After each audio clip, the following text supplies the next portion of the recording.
Hello students, আজ আমরা শুরু করব আমাদের স্কুল যে টেস্ট পেপারটা তোমাদের দেওয়া হয়েছিল সেই টেস্ট পেপারের 253 পাতা। কত নম্বর পাতা? 253 নম্বর যে পাতাটা আছে আমাদের 253 পাতার যে সলিউশন সেটা আমরা আজকে করব। তো দেখো, বেশি কথা না বলে আমরা শুরু করে দিই আজকে আমাদের যে স্কুলটা আছে সেটা। ঠিক আছে, তো চলো প্রথম কোশ্চেন, গ্রুপ এর কোশ্চেন কী বলছে? বলছে গ্রিন হাউসের প্রভাবে গ্রিন হাউস প্রভাব সৃষ্টিতে কোনটির অবদান সবথেকে বেশি? কার্বন ডাইঅক্সাইড, তাই তো? বলছে চার্লস এবং বয়েলের উভয় সূত্রে সাধারণ ধ্রুবক রাশি কোনটি? ভর। কথা দুটো সূত্রেই কিন্তু নির্দিষ্ট ভর কথাটা থাকে। বলছে কোনো গ্যাসের আণবিক গুরুত্ব 64 হলে বাষ্পঘনত্ব কত হবে? আমরা জানি এম ইজিকাল টু কত হয়? 2D, তাই তো? তাহলে ডি ইজিকাল টু কত হবে? m/2। ডি মানে কত হবে? m/2, মানে এম মানে কত? 64। 64 অর্ধেক কত? 32। উত্তর কত হবে? 32 হবে। বলছে কঠিনের 3 রকম প্রসারণ গুণাঙ্ক আলফা, বিটা, গামার সঠিক সম্পর্কটা কি? আলফা ইজিকাল টু বিটা/2 ইজিকাল টু গামা/3, অর্থাৎ লাস্টেরটা উত্তর। দন্ত চিকিৎসায় কোন দর্পণ ব্যবহার করা হয়? আমরা সবাই জানি অবতল দর্পণ ব্যবহার করা হয়, তাই তো? বলছে পৃথিবীর আকাশ নীল দেখায় কোন আলোকে ঘটনার জন্য? আলোর বিক্ষেপণের জন্য। ঠিক আছে, তারপরে কি বলেছে যে তারপরে তোকে বলেছে যে বিভব প্রভেদ 20 ভোল্ট এবং প্রবাহমাত্রা 5 অ্যাম্পিয়ার হলে রোধের মান কত হবে? আমরা জানি ভি ইজিকাল টু কত হবে? ভি ইজিকাল টু আই আর, তাই তো? ভি ইজিকাল টু আই আর। তাহলে এখান থেকে যদি আমরা আর বের করি তাহলে ভি বাই কত হবে? V by I. ভি মানে বিভব প্রভেদ মানে 20, আর আই মানে হচ্ছে 5। 20কে 5 ভাগ করলে 4 5 20, মানে 4 হবে। আন্তর্জাতিক বর্তমানে আন্তর্জাতিক নিয়ম অনুসারে লাইফ তারের রঙ কী হয়? লাইফ তারের রঙ কিন্তু বাদামি হয়। বলছে 238 ইউ 238 তলায় 92 নিউক্লিয়াস থেকে একটা আলফা কণা নির্গত হচ্ছে। নতুন নিউক্লিয়াসটি কত হবে? আমরা সবাই জানি নতুন নিউক্লিয়াস যেটা হবে সেটা কিন্তু কত হবে? 238 থেকে 4 বাদ দেবে, তাহলে 234 হবে। উপরটা হবে 234, ঠিক আছে?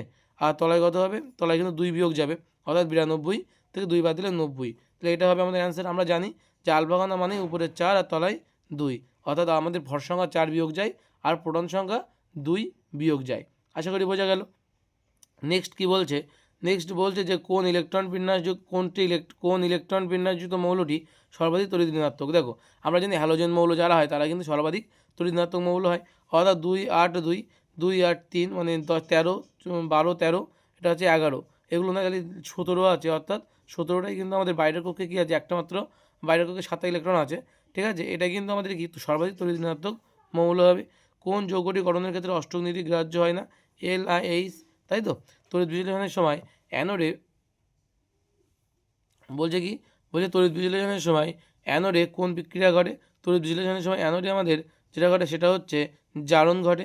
ঠিক আছে, তারপর বলছে পরীক্ষাগারে উৎপন্ন NH3 কেমন হয়? বলছে ঝাঁঝালো হয় বা পচা ডিমের গন্ধযুক্ত হয়। বলছে পিতলের কোন কোন উপাদান থাকে? কপার আর জিঙ্ক থাকে। পিতলে কী থাকে? কপার আর জিঙ্ক। নেক্সট কোশ্চেন দেখো, নেক্সট পেজের কোশ্চেনগুলো দেখো। বলছে জৈব অ্যাসিডের কার্যকরী মূলকের সংকেত কি? জৈব অ্যাসিডের কার্যকরী মূলকের সংকেত হচ্ছে কার্যকরী মূলকের সংকেত হচ্ছে bond C, bond C OH, কী হবে? Bond C bond OH double bond O, এটাই কিন্তু আমাদের জৈব অ্যাসিডের কার্যকরী মূলক। ঠিক আছে, গ্রুপ বি এর কোশ্চেনগুলো দেখে নাও। গ্রুপ বি এর কোশ্চেন বলছে কৃত্রিম উপগ্রহ ও মহাকাশ স্টেশন স্থাপনের জন্য বায়ুমণ্ডলের কোন স্তরটি উপযোগী? ঠিক আছে, তা বলছে এটা উত্তর হবে কি? এটা উত্তর হবে থার্মোস্ফিয়ার। কী হবে? থার্মোস্ফিয়ার।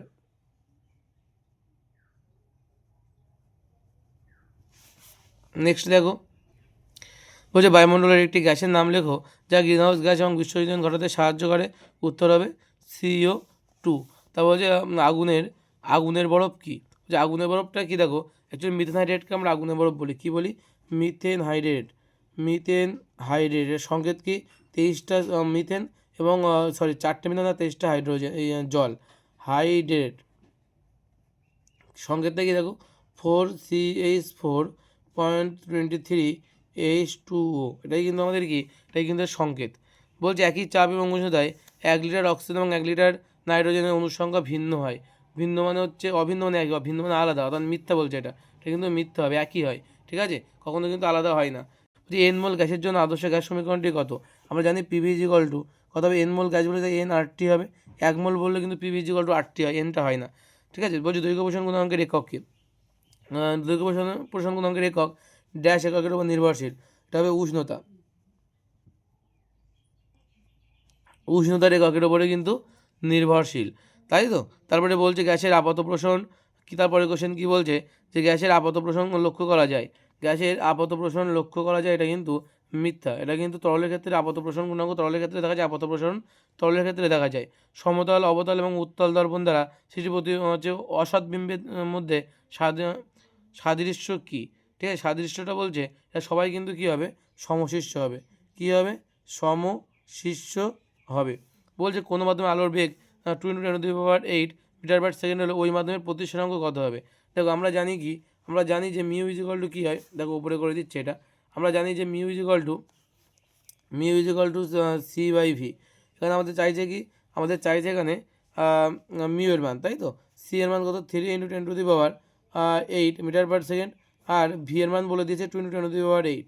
তো এটা কেটে যাচ্ছে, মানে 3/2। 3/2 মানে কিন্তু 1.5।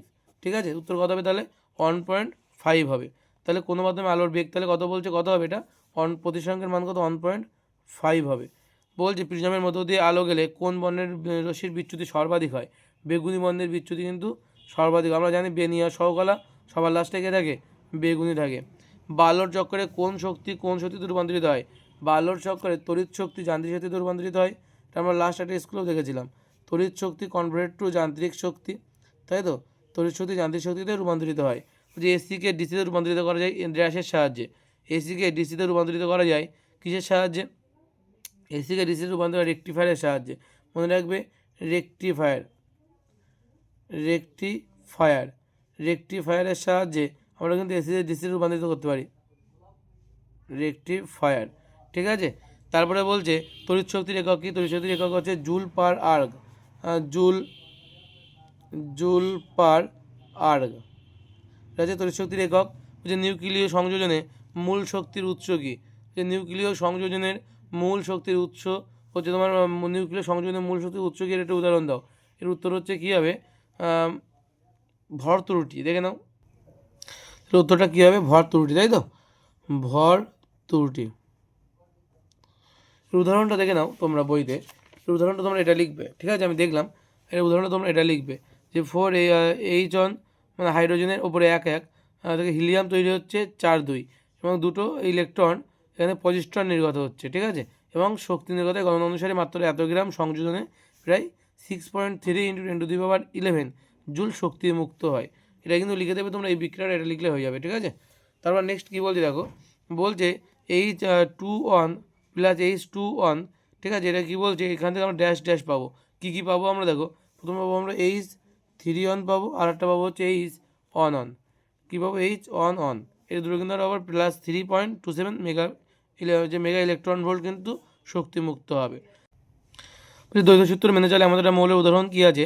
তো দ্বৈত সূত্র মেনে চলে আমাদের মৌলের উদাহরণ হচ্ছে লিথিয়াম, ঠিক আছে। নাইক্রোমের একটি উপাদান ধাতু হচ্ছে ক্রোমিয়াম। তারপর হচ্ছে ছাপার ব্লক তৈরিতে ব্যবহৃত ধাতু কোনটি? ছাপার ব্লক তৈরিতে ব্যবহৃত ধাতু হচ্ছে দস্তা। আর বলছে তীব্র তড়িৎ-ধনাত্মক মৌল কোনটি?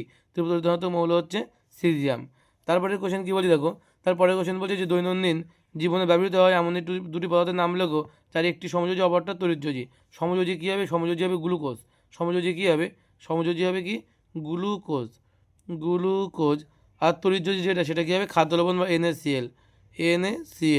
তারপরে কী বলে জলীয় দ্রবণে CuSO4 এর তড়িৎ বিয়োজনে কী ঘটে? ক্যাথোডে কী ঘটে? ক্যাথোডে কিন্তু কপার তৈরি হয়। আর অ্যানোডে কী তৈরি হয়? অ্যানোডে কিন্তু তৈরি হয় অক্সিজেন। তড়িৎ বিয়োজনে কোন শক্তিতে রূপান্তরিত হয়? আমরা জানি তড়িৎ শক্তি, আমরা তড়িৎ দিচ্ছি, আর সেটা হচ্ছে রাসায়নিক শক্তিতে রূপান্তরিত হচ্ছে। রাসায়নিক শক্তিতে কিন্তু রূপান্তরিত হয়। তারপরে কি বলেছে? প্ল্যাটিনাম তড়িৎদ্বারের সাহায্যে অ্যাসিডযুক্ত জলের তড়িৎ বিশ্লেষণে ক্যাথোডে কী মুক্ত হয়? ক্যাথোডে কিন্তু হাইড্রোজেন এবং অ্যানোডে অক্সিজেন গ্যাস উৎপন্ন হয়। অ্যামোনিয়া থেকে উৎপন্ন একটি জৈব সার হচ্ছে ইউরিয়া। কী উত্তর হবে?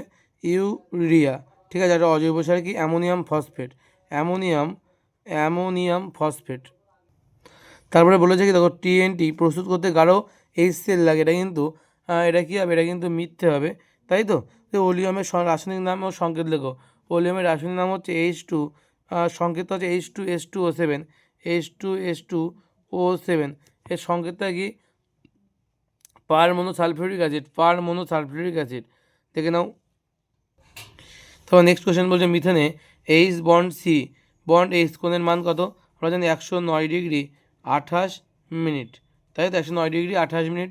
তারপর ইউপ্যাক নাম লিখতে বলছে H3C bond CH2 bond C, তলায় ডবল বন্ড ও বন্ড সি। এর ইউপ্যাক নামটা কী হবে? এর ইউপ্যাক নামটা হবে প্রোপানল বা প্রোপান টু অল, প্রোপানল। এর নাম হবে প্রোপানল, এর নাম হবে প্রোপানল। ঠিক আছে।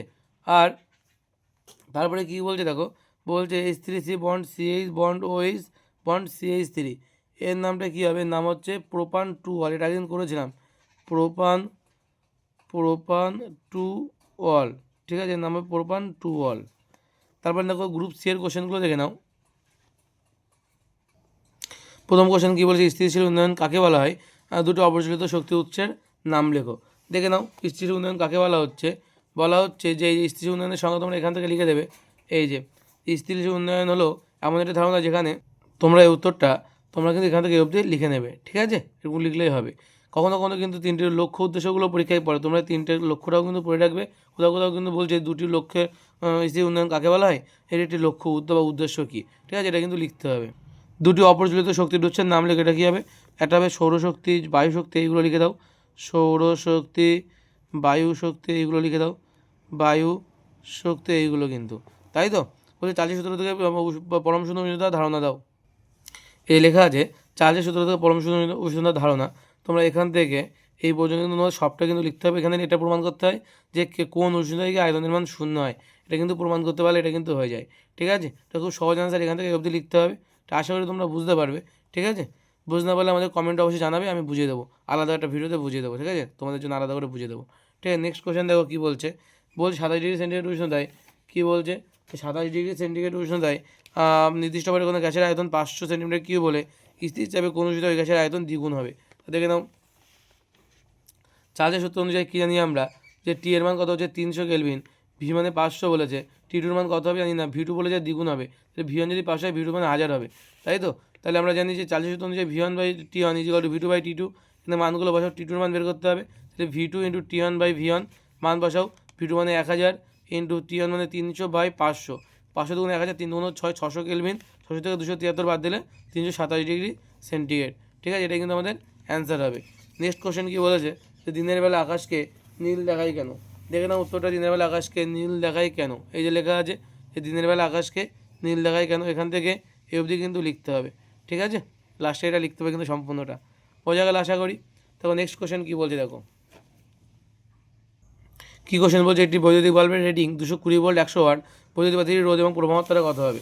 দেখে নাও, আমরা জানি যে ভি এর মান কত দেওয়া আছে, ভি এর মান দেওয়া আছে আমাদের কত দেওয়া আছে, ভি এর মান কিন্তু দেওয়া আছে 220 ভোল্ট, তাই তো, এবং পি এর মান দেওয়া আছে 100 ওয়াট, তাই তো। তাহলে আমরা জানি যে P is equal to V I, তাহলে আই ইজ ইকুয়াল টু কত হবে, পি বাই ভি, মানে 100 বাই 200, 100 বাই 220, মানে কাটাকাটি করলে 10 বাই 22 এত অ্যাম্পিয়ার, 10 বাই 22 এত কিন্তু অ্যাম্পিয়ার হবে। ঠিক আছে, 5 দুগুণ 10 আর 11 দুগুণ 22, মানে 5 বাই 11, 5 বাই 11 অ্যাম্পিয়ার, এটাও কিন্তু তুমি বলতে পারো।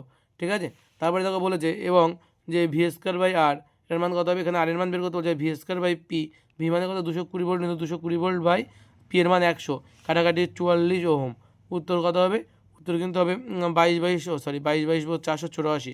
484 ওহম, এটা কিন্তু আমাদের অ্যান্সার হবে। ঠিক আছে, নেক্সট কোশ্চেন দেখো কী বলছে, নেক্সট কোশ্চেন কী বলছে, বলছে যে 4 ওহমের দুটি রোধ সমান্তরালভাবে যুক্ত থাকলে তুল্য রোধের মান কত হবে? 4 ওহমের দুটি রোধ সমান্তরালভাবে যুক্ত আছে, দেখে নাও।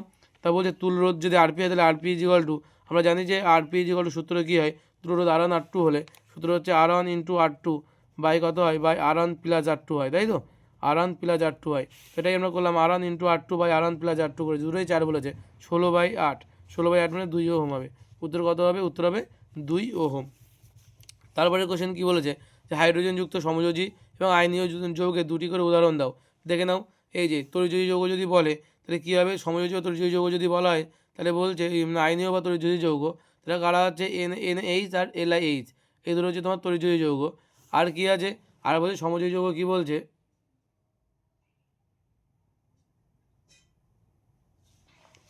আর সমযোজী যৌগ বলছে যে CH4 আর একটা হচ্ছে CH3, এই দুটো কিন্তু হাইড্রোজেনযুক্ত, এটার মধ্যে হাইড্রোজেনযুক্ত কিন্তু। ঠিক আছে, তো নেক্সট কোশ্চেন দেখো কী বলছে, নেক্সট কোশ্চেন বলছে যে আয়নীয় যৌগগুলির গলনাঙ্ক এবং স্ফুটনাঙ্ক বেশি হয় কেন? দেখে নাও উত্তরটা কী হবে, দেখে নাও উত্তরটা কিন্তু কী হবে, আমাদের এই যে আয়নীয় যৌগের গলনাঙ্ক বা স্ফুটনাঙ্ক বেশি হয় কেন, এখান থেকে এই অবধি কিন্তু লিখতে হবে। উত্তরটা তোমরা কিন্তু স্ক্রিনশট দিয়ে রাখতে পারো এবং পরে মুখস্থ করে নিতে পারো। নেক্সট কোশ্চেন কী বলছে দেখো, নেক্সট কোশ্চেন আমাদের কী বলছে, নেক্সট কোশ্চেন বলছে যে দুটি আয়নীয় দুটি মৌল এ আর বি আছে আমাদের, বলছে পরমাণু ক্রমাঙ্ক 12 আর 17 হলে এ আর বি কী ধরনের যোগকরণ করবে, এর সংকেত কী দেখে নাও। বলছে এ 12 পরমাণু ক্রমাঙ্ক বিশিষ্ট মৌল যেটা, সেটা হচ্ছে এ, মানে যেটা ম্যাগনেসিয়াম হয়, ম্যাগনেসিয়ামের 12 হয় পরমাণু ক্রমাঙ্ক আমরা জানি।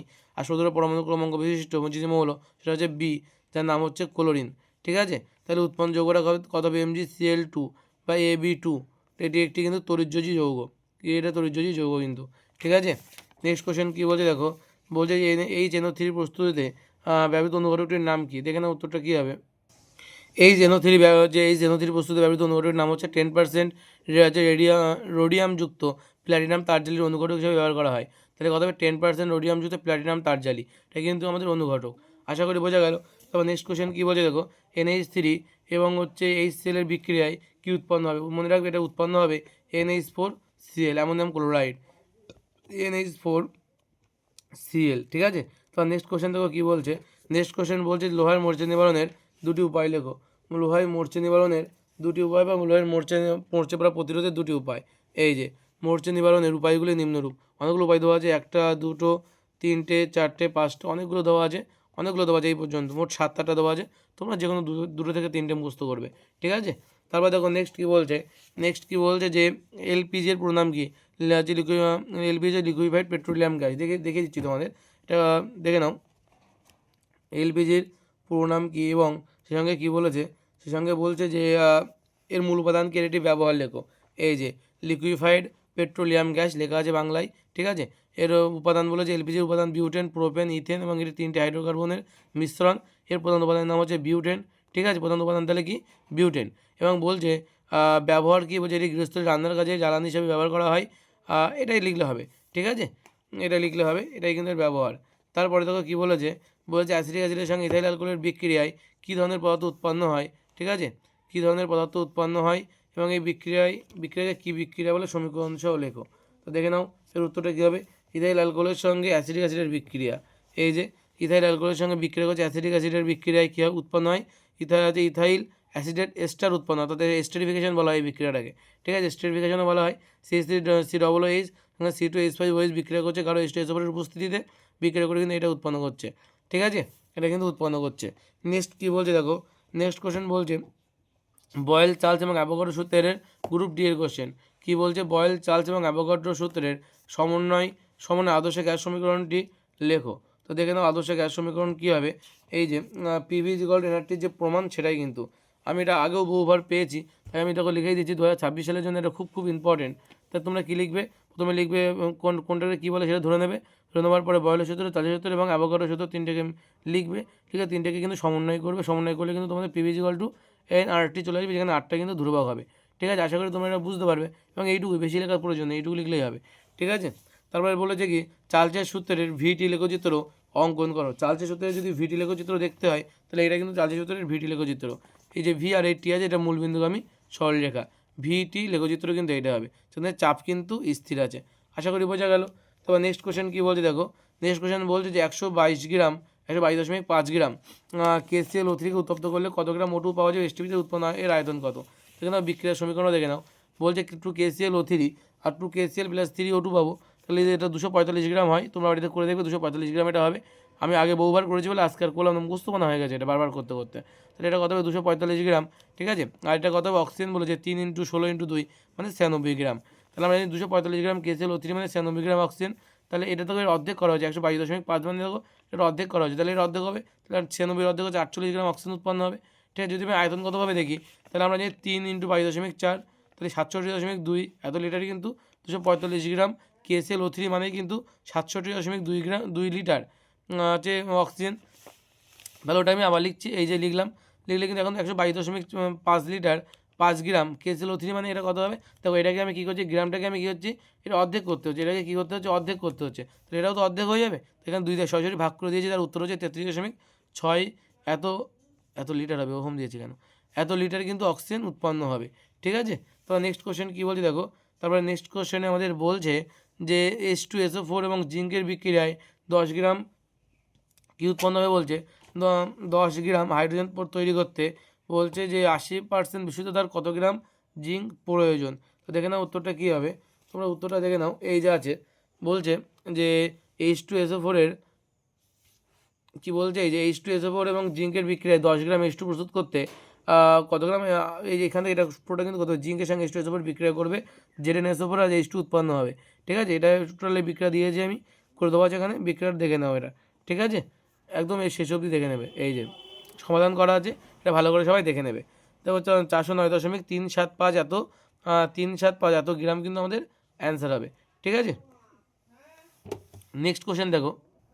নেক্সট কোশ্চেন কী বলছে, যে লোহার রৈখিক প্রসারণ গুণাঙ্ক এত 10 × 10⁻⁵ হচ্ছে পার ডিগ্রি সেন্টিগ্রেড বলতে কী বোঝো। অ্যাকচুয়ালি আমাদের বইতে দিয়েছে লোহার, ঠিক আছে, এখানে আমাদের করে দেওয়া আছে পিতলেরটা, দেখে নাও একই রকম, লোহার জায়গায় শুধু পিতল লিখতে হবে।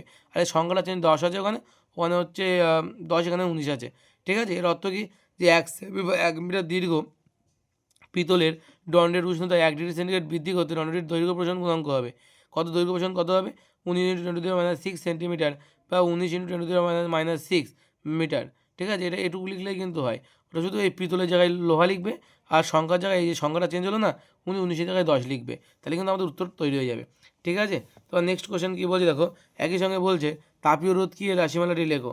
তো তাপীয় রোধ কাকে বলা হচ্ছে, দেখে নাও তোমরা তাপীয় রোধ কী বলছে, এই যে তাপীয় রোধ। ঠিক আছে, তাপীয় রোধ মানে কিন্তু আমরা কী জানি, তাপীয় রোধ মানে RT দিয়ে লিখি আমরা, তাপীয় রোধ আমরা কী দিয়ে লিখি, RT দিয়ে লিখি, যার সমীকরণটা হচ্ছে D/K। তো সমীকরণটা কি, D/RT = D/K। ঠিক আছে, এবং এর একক যদি আমরা দেখি, একক না মাত্রা কী বলেছে বইতে, এর বলছে এর রাশিমালারা বলছে তাপীয় রোধ কী। আচ্ছা, তাপীয় রোধ বলছে তড়িৎ রোধের অনুরূপ যে রাশিটা তাকে আমরা তাপীয় রোধ বলি। ঠিক আছে, এভাবে লিখে দেবে, ঠিক, তড়িৎ রোধের অনুরূপ যে রাশি তাকে আমরা তাপীয় রোধ বলি। ঠিক আছে, এছাড়া আলাদা করে কোনো সংজ্ঞা তোমাদের বইতে নেই। ঠিক আছে, সেটা লিখে দেবে তাপীয় রোধ। তারপর নেক্সট কোশ্চেন কী বলছে, তরল এবং গ্যাসের প্রসারণের দুটি পার্থক্য লেখো। তরল এবং গ্যাসের প্রসারণের দুটি পার্থক্য, এবং সঙ্গে কী বলেছে, যে গ্যাসের আয়তন প্রসারণ গুণাঙ্কের মান কত। গ্যাসের আয়তন প্রসারণ গুণাঙ্কের মান হচ্ছে 1/273 পার ডিগ্রি সেন্টিগ্রেড। ঠিক আছে, আর তরল এবং গ্যাসের আয়তন প্রসারণ গুণাঙ্কের মান কত হবে, দেখে নাও ওটা উত্তরটা। এই যে বলছে তরল এবং গ্যাসের প্রসারণ গুণাঙ্ক, তরল এবং গ্যাস বলেছে, তার মানে লাস্টে দুটো লিখলেই কিন্তু তোমাদের হবে। এই যে তরলের প্রসারণ আর গ্যাসের প্রসারণ, এই দুটো আছে এখানে, এই দুটো ছক কিন্তু, মানে এই ছকটা ভালো করে দেখবে, এই ছকটুকু লিখলেই কিন্তু তোমাদের হবে। এখানে 3-4টের মতো পড়ে রাখবে, 2-3টের মতো পড়ে রাখবে। ঠিক আছে, বেশি লাগবে না। ঠিক আছে, তারপরে বলছে নেক্সট কোশ্চেন, ওটা স্ক্রিনশট দিয়ে রাখতে পারতে তোমরা। ঠিক আছে, বলছে প্রমাণ করো ডেল = আয়ন প্লাস I2 - এটা বহুবার বলেছে, এটা জন্য এটা আমি বলি না এখন আর। মায়োপিয়া কি, এটি প্রতিকারের উপায় লেখো। মানে সুস্থ চোখের নিকটবিন্দু দূরত্ব হচ্ছে কত, এটা 25 সেন্টিমিটার হবে। সুস্থ চোখের নিকটবিন্দু দূরত্ব হচ্ছে 25 সেন্টিমিটার। আর মায়োপিয়া কি এর প্রতিকারের উপায়, দেখে নাও, মায়োপিয়া কি এর প্রতিকারের উপায়টা দেখে নাও, উত্তর কী হবে দেখে নাও। মায়োপিয়াটা কী বলছে, বলছে এটি ত্রুটিযুক্ত চোখের কাছে যে জিনিস স্পষ্টভাবে দেখলেও দূরের জিনিস দেখতে পায় না, একে কিন্তু মায়োপিয়া বলা হচ্ছে। তারা কাছের জিনিস দেখতে পেলেও দূরের জিনিস কিন্তু দেখতে পায় না। বলছে এটা সংশোধন করা যাবে কীভাবে, বলছে প্রতিকারের জন্য আমাদের কী করতে হবে, হচ্ছে ঋণাত্মক ক্ষমতাযুক্ত চশমা ব্যবহার করতে হবে। কী করতে হবে, ঋণাত্মক ক্ষমতাযুক্ত চশমা ব্যবহার করতে হবে। ঠিক আছে, অবতল লেন্স ব্যবহার করতে হবে বা ঋণাত্মক ক্ষমতাযুক্ত চশমা ব্যবহার করতে হবে। ঠিক আছে, তাহলে কিন্তু এটা সমাধান করা সম্ভব। বলছে বিপদ সংকেত হিসেবে লাল আলো দেখানো হয় কেন, বিপদ সংকেতে লাল আলো কেন দেখানো হয়। ঠিক আছে, উত্তরটা দেখে নাও। উত্তরটা বলছে এই যে বিপদ সংকেত হিসাবে লাল আলো ব্যবহারের কারণ কী, বলছে এই বনের আলো তরঙ্গদের বেশি বলে বিক্ষেপণ কম হয়, সহজেই কিন্তু দৃষ্টি আকর্ষণ করে। তারপরে কোশ্চেন বলেছে আলোর বিচ্ছুরণ কি, এটি প্রাকৃতিক দৃষ্টান্তের উদাহরণ দাও। দেখে নাও আলোর বিচ্ছুরণটা এই যে আছে, আলোর বিচ্ছুরণের সংজ্ঞা, বলছে বহুবর্ণী আলো কোনো স্বচ্ছ মাধ্যমে যেমন প্রিজম বা কাচের স্ল্যাবে প্রতিষ্ঠিত হয়ে বিভিন্ন বর্ণে বিভক্ত হয়ে যাওয়ার ঘটনাকে আলোর বিচ্ছুরণ বলা হয়। তাই তো, এর প্রাকৃতিক উদাহরণ কি, আমরা সবাই জানি রংধনু বা রামধনু যাই বলি আমরা, সেটাই কিন্তু এর প্রাকৃতিক উদাহরণ, রংধনু। ঠিক আছে, এটাই প্রাকৃতিক উদাহরণ। তারপরে কী বলেছে, ডায়নামো আর মোটরের মধ্যে দুটি পার্থক্য লেখো। দেখে নাও ডায়নামো আর মোটরের মধ্যে দুটি পার্থক্য এই যে আছে, ডায়নামো আর মোটর এই দুটোর মধ্যেই পার্থক্য। ঠিক আছে, এটা কিন্তু তোমরা মুখস্থ করে ফেলবে। ডায়নামোতে যান্ত্রিক শক্তি তড়িৎ শক্তিতে রূপান্তরিত হয়, আর মোটরে তড়িৎ শক্তি যান্ত্রিক শক্তিতে রূপান্তরিত হচ্ছে, এবং তড়িৎচুম্বকীয় আবেশের ভিত্তিতে ডায়নামো কাজ করে, আর তড়িৎ প্রবাহের উপর চুম্বকের ক্রিয়ার উপর ভিত্তি করে কিন্তু মোটর কাজ করে। একই সঙ্গে কী কোশ্চেন আছে দেখো, বলে যে গৃহস্থলীর বর্তমানে তড়িৎ যন্ত্রগুলি কোন সমবায়ে যুক্ত করা থাকে। দেখো সমান্তরাল সমবায়ে কিন্তু যুক্ত করা থাকে। বলছে দুটি ধাতব তারের দৈর্ঘ্যের এবং ব্যাসার্ধের উভয়ের অনুপাত 2:1 বলেছে, তাহলে বলছে রোধাঙ্কের অনুপাত কত হবে। দেখে নাও কি উত্তর হবে? আমরা জানি R is equal to rho L by A, তাই তো? তাহলে R one is equal to rho one L one by 4 pi. তো এ মানে কি? এ মানে তো 4 পাই আর স্কোয়ার, তাই না? তাই 4 পাই আর স্কোয়ার, এ মানে যেহেতু 4 পাই আর স্কোয়ার, তাই আমরা বলতে পারি যে 4 পাই আর ওয়ান স্কোয়ার। আর আর টু মানে কত হবে? Rho two L two by 4 pi R two তার স্কোয়ার। তাহলে R one by R two যদি আমরা লিখি, তাহলে rho one L one by 4 pi R one square, rho two L two by 4 pi R two square. এখন আমরা এখানে rho one L one by 4 pi R one square into, এটা উল্টে যাবে, 4 pi R two square by rho two L two, তাই তো? লিখলাম। এখন আমরা কী করছি? 4 পাই কেটে দিলাম, দিয়ে rho one by rho two into L one by L two into R two by R one তার স্কোয়ার। তাহলে রো ওয়ান বাই রো টুর মান হচ্ছে 2/3, এল ওয়ান বাই এল টুর মান হচ্ছে 2/1, কারণ 1:2 বলেছিল, আর হচ্ছে 2:1 অনুপাত বলেছে। আর আর ওয়ান বাই আর টু যে অনুপাত, সেটাও কিন্তু আর টু বাই আর ওয়ানের অনুপাত হচ্ছে, এটা উল্টে যাবে, এটা 1:2 অনুপাত হবে, তাহলে স্কোয়ার। কারণ আমি যদি কাটাকাটি করি 2 × 4, এখানে 4 আছে, কাটা যাচ্ছে, তাহলে হচ্ছে আমার উপরে 1 আছে, তলায় 3 আছে, তাহলে 1/3 বা 1:3 কিন্তু আমার অ্যান্সার হবে। ঠিক আছে, তারপর দেখে নাও উত্তরটা, দেখে নাও। তারপর বলছে তেজস্ক্রিয়তা কাকে বলে, এর জন্য পরমাণুর কোন অংশ দায়ী?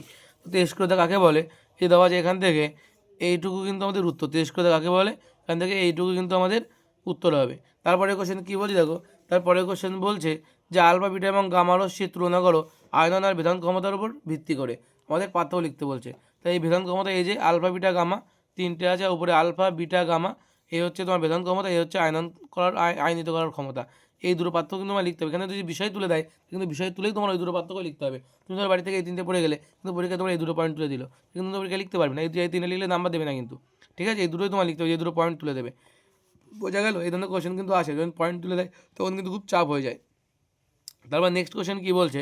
নেক্সট কোশ্চেন বলছে যে আধুনিক পর্যায় সূত্রটি বিবৃতি করো।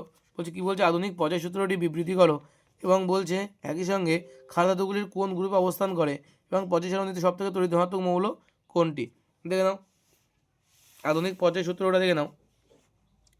এই যে আধুনিক পর্যায় সূত্র কী বলছে? বিভিন্ন মৌলের ভৌত রাসায়নিক ধর্মগুলি মৌলগুলির পারমাণবিক সংখ্যা বা পারমাণবিক ক্রমাঙ্ক বৃদ্ধির সাথে সাথে পর্যায়ক্রমে পুনরাবৃত্তি হয়।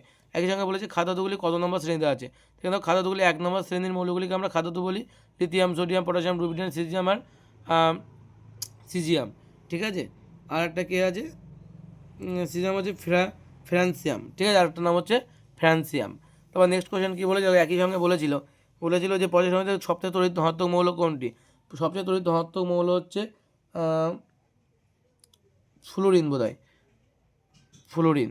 ঠিক আছে, আয়নাইজেশন শক্তি কাকে বলা হয়? এখানে আয়নাইজেশন শক্তি কাকে বলা হয়? কোনো শ্রেণীর উপর থেকে নিচের দিকে গেলে আয়নন শক্তির কী পরিবর্তন ঘটে? ঠিক আছে, আয়নাইজেশন শক্তি কী? এই যে দেওয়া আছে আয়নাইজেশন শক্তি, এখান থেকে শুরু করে এই পর্যন্ত সবটা তোমাদের লিখতে পারলে এই লাইনটাও লিখে দিও, খুব ভালো হয় তাহলে। ঠিক আছে, এটা কিন্তু তোমরা লিখবে। আর তারপর একই সঙ্গে বলেছে দেখো, বলেছে যে কোনো পর্যায়ের উপর থেকে, দেখো আমরা বলে দিই, বাম দিক থেকে যদি ডান দিকে যাই আয়নাইজেশন শক্তি তত বাড়ে, আর বলেছে উপর থেকে নিচের দিকে যদি যায় তাহলে আয়নাইজেশন শক্তি তো কমে।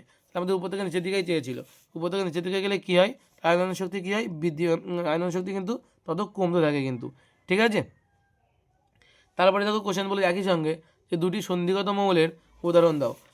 এই যেখান থেকে স্ক্যান্ডিয়াম থেকে 3, এই যে 3 আছে 3 নম্বর পর্যায়ের, স্ক্যান্ডিয়াম থেকে মানে যেগুলো আকাশি কালার আছে, এখান থেকে তোমার যে কোনো 3টে তুমি লিখে দিও, সবই কিন্তু সন্ধিগত মৌলের শ্রেণী।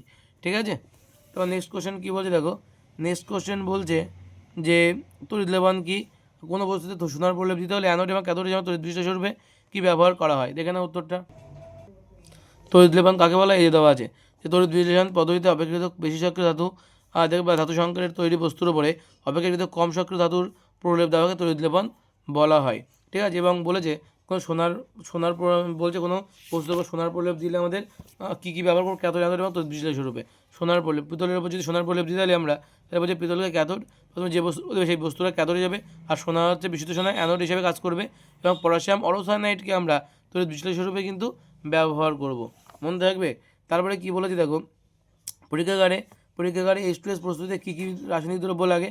বিক্রিয়ার সমিত সমীকরণটি লেখো। তখন এই কোশ্চেনগুলো কিন্তু তোমার যেটা চাইবে তুমি শুধু সেইটুকুই উত্তর লিখবে, সবটা লেখা দরকার নেই। বলেছে কি যে কী কী রাসায়নিক দ্রব্য লাগে, দেখে নাও কী কী রাসায়নিক দ্রব্য লাগে। এই যে ফেরাস সালফাইড আর লঘু সালফিউরিক অ্যাসিড, এই দুটো রাসায়নিক দ্রব্য তোমার লাগবে। তারপরে বলছে বিক্রিয়ার সমিত সমীকরণটি লেখো, তো এটা লিখে দেবে যে FeS plus H2SO4, FeSO4 plus H2S ঊর্ধ্বমুখী হবে এটা। ঠিক আছে, আর কি জানতে চেয়েছে এখান থেকে? জানতে চেয়েছে যে পরীক্ষাগারে উৎপন্ন গ্যাস H2S কীভাবে সংগ্রহ করা হয়। দেখো H2S কীভাবে সংগ্রহ করা হয়। এই সংগ্রহ বলছে বায়ু অপেক্ষা H2S ভারী বলে নির্গমন নল থেকে বেরিয়ে আসে H2S গ্যাসকে বায়ুর ঊর্ধ্ব অপসারণ দ্বারা গ্যাস জারে সংগ্রহ করা হয়। এই যে এটুকু লিখলে হবে, বায়ুর ঊর্ধ্ব অপসারণ দ্বারা গ্যাস জারে সংগ্রহ করা হয়। বোঝা গেল? তারপরে বলেছে সমবায়বতা কী, উদাহরণ দাও। তারপরে কোশ্চেন কী বলেছে, সমবায়বতা কী, একটি উদাহরণ দাও। ঠিক আছে, আর ডিনেচার স্পিরিটের একটি ব্যবহার লেখো। দেখে না উত্তরটা কী হবে। সমবায়বতা কী বলছে দেখো, এই যে বলছে এটাকে বলছে সমবায়বতা, যে একই আণবিক সংকেত বিশিষ্ট বিভিন্ন কিন্তু ভিন্ন আণবিক গঠন এবং ধর্মাবলম্বী যৌগ সম্পর্কে সমবায়বী যৌগ এবং এই ঘটনাকে সমবায়বতা বলা হচ্ছে। সমবায়বতা দুই রকমের গঠনমূলক আর ত্রিমাত্রিক। ঠিক আছে, এখানে এই দুটোই আমাদের এখানে ভাগ দেওয়া আছে। তারপরে কী বলেছে দেখো, ডিনেচার স্পিরিটের একটি ব্যবহার লেখো। এই ডিনেচার স্পিরিটের এই ব্যবহারটা এখানে দেওয়া আছে। এই যে ডিনেচার স্পিরিটের ব্যবহার বলছে মেথিলেটেড স্পিরিট বিভিন্ন শিল্পে, একে আর একটা নাম হচ্ছে মেথিলেটেড স্পিরিট, যে বিভিন্ন শিল্পে বিশেষ করে বার্নিশের কাজে উত্তম দ্রাবক হিসাবে ব্যবহার করা হয়। তারপরে কোশ্চেন বলে সরলতম অ্যালকাইন কি, এর থেকে কীভাবে সম্পৃক্ত হাইড্রোকার্বন বা অ্যালকেন তৈরি করা হয়। দেখে নাও সরলতম অ্যালকাইন জিনিসটা কি, সরলতম অ্যালকাইন হচ্ছে অ্যাসিটিলিন। ঠিক আছে, সরলতম অ্যালকাইন কি, সরলতম অ্যালকাইন হচ্ছে আমাদের অ্যাসিটিলিন, কিন্তু আমাদের সরলতম অ্যালকাইন মনে থাকবে, H bond C, triple bond C bond H, এটা কিন্তু আমাদের সরলতম অ্যালকাইন। একই সঙ্গে বলে যে এর থেকে কীভাবে সম্পৃক্ত হাইড্রোকার্বন বা অ্যালকেন তৈরি করা হয়। দেখে নাও উত্তরটা কী।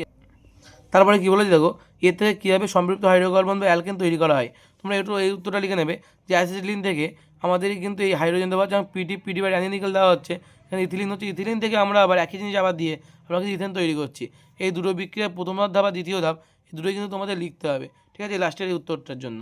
ঠিক আছে, এই ছিল তোমাদের আজকে। আমি জানি এই ভিডিওটা প্রচুর মধ্যে আমাদের আওয়াজ হয়েছে। ঠিক আছে, তো তার জন্য আমি অ্যাকচুয়ালি এটা খুব আমরা সকালের দিকে রেকর্ড করছি বলে এটা হচ্ছে, রাস্তা দিয়ে গাড়ি ঘোড়া যাচ্ছে বলে আওয়াজটা হলো, তার জন্য ভেরি ভেরি সরি।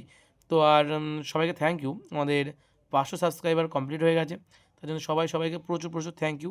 এবং এর জন্য তোমাদের খুব শীঘ্রই আমি কিন্তু জৈব রসায়নের ফুল চ্যাপ্টার তোমাদের জন্য নিয়ে আসতে চলেছি।